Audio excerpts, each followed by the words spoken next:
Shrouded Isle takes the mechanic of interactive storytelling and does something a little bit different with it. As opposed to being the clan leader of King of Dragon Pass or Six Ages, the Shrouded Isle puts you in charge of your own island settlement that comes packaged with its own doomsday cult. You are the head priest of a cult worshipping a dark god called Chernobog, and you will live on one very rainy and gloomy island. I feel targeted.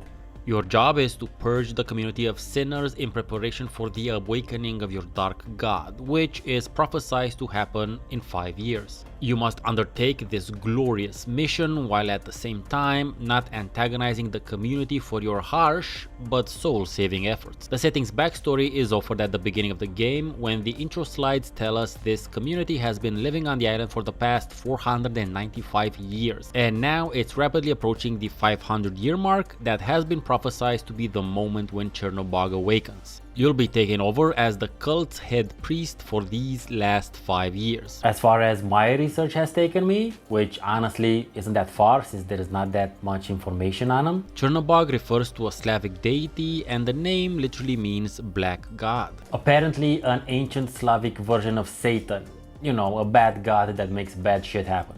The name is cool and the real world reputation is slim to none, so from a design perspective, it's a blank canvas to fill with whatever dark, twisted shit the writing team had skulking around their collective skull. And there is a definite Lovecraftian spin added to this particular dark god. And make no mistake about it, Shrouded Isle is a pretty dark game, not necessarily from an aesthetic standpoint, though they did some great stuff with the art direction, but from the point of view of what actually happens during the game and the decisions you have to constantly make.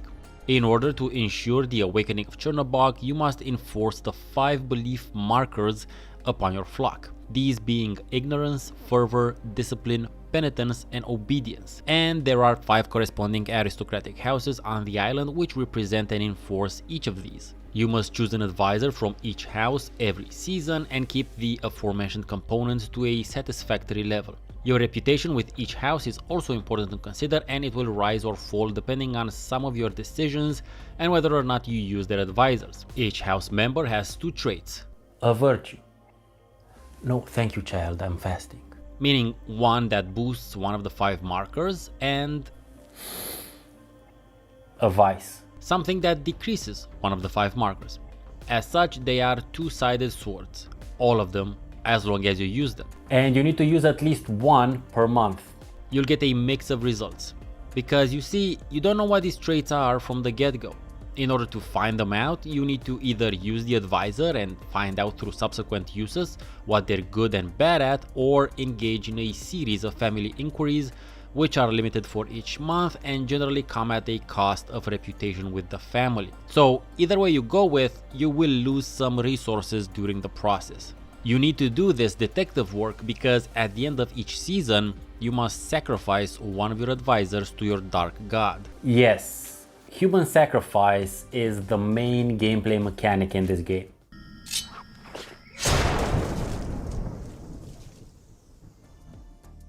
But with the exception of the first season, Chernobog will tell you which person to sacrifice. However, as it happens with most other deities throughout human history and civilization, Chernobog isn't big on naming names. Instead, he says things like, give me the liar, the swindler, the perverted one. You get the idea.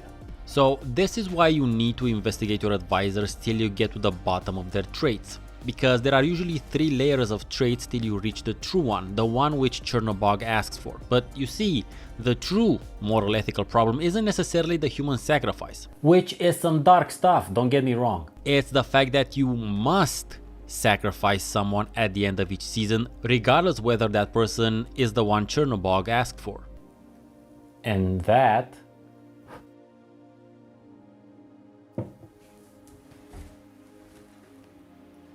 is really dark. There are also a couple of random events that happen during each year, but these are few and far between. Most of them have to do with something happening on the island, with maybe 1 or 2 hinting at the outside world. Shifting our focus to the art direction now, the first major characteristic you'll notice is that everything is drawn on dark backgrounds. The devs didn't take their visuals for granted though, and realized that this sort of theme and game, which is very text heavy, will rely a lot on its art style and direction choices, as well as sound and music in order to create an ominous atmosphere to match the earlier described proceedings. As such, the art style doesn't have to be detailed, since after the first couple of hours you won't be spending a lot of time looking at the illustrations anyway, because you've already been cycled through them all by then. Instead, they chose to focus on a particular choice of style and go for evocative illustrations meant to better reflect the mood, as opposed to them being meant to illustrate events in detail. There are a couple of somewhat animated frames in the game, but nothing distracting. Or nothing that will give you the wrong impression as to what to expect. They're more akin to a digital comic book than the more fluid type of animation, and I gotta say, the approach works great in the overall context of the game.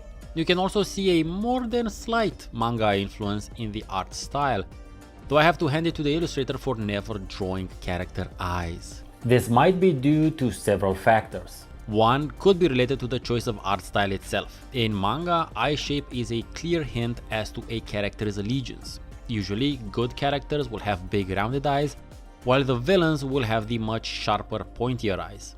Manga takes the saying of eyes being the windows to your soul a little bit too literally. So in a game like this, the option would have been to have them all have very similar looking eyes, which might have created problems from an aesthetic point of view. Because rest assured, there are no objectively good characters in Shrouded Isle.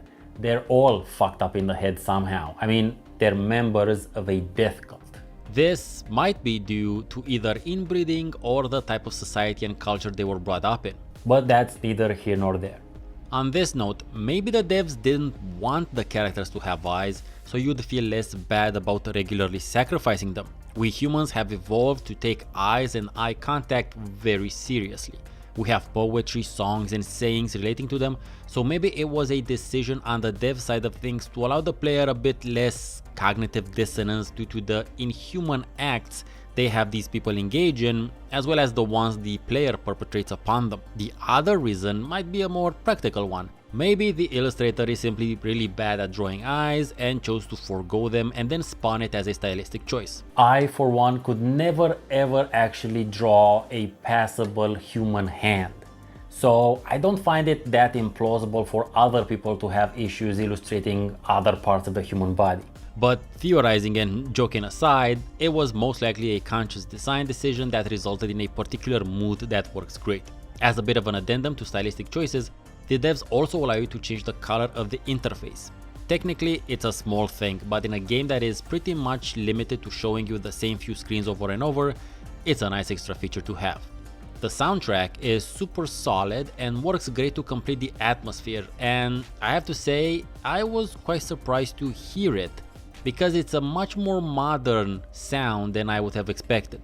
In my opinion, this difference between expectations and actual result makes the music that much more relevant.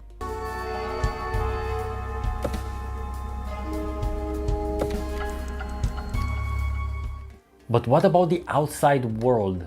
Where is this Shrouded Isle located? You only get one or maybe two ideas of the world outside of the island, and you realize that despite the fact this community seems to be maybe placed sometime during the late 19th century, there's one random event that, if you choose to explore further, will give you a clear hint that this isn't our world, nor does the game take place in the past of our world. This is a wholly different plane, where Chernobog might as well be real. A dimension of pure chaos. Pure evil. I hope you found this video ominously informative, and don't forget to like it and comment so as to appease that darkest of gods, the YouTube algorithm. I love interactive narrative games, and you can see a playlist of previous titles I have covered on the screen right about now. I also have a Patreon page, so if you happen to have any coin to spend, check that out. I've been Steven Nonsense, thank you very much for watching, have a great rest of your day, and hopefully you'll see me next time.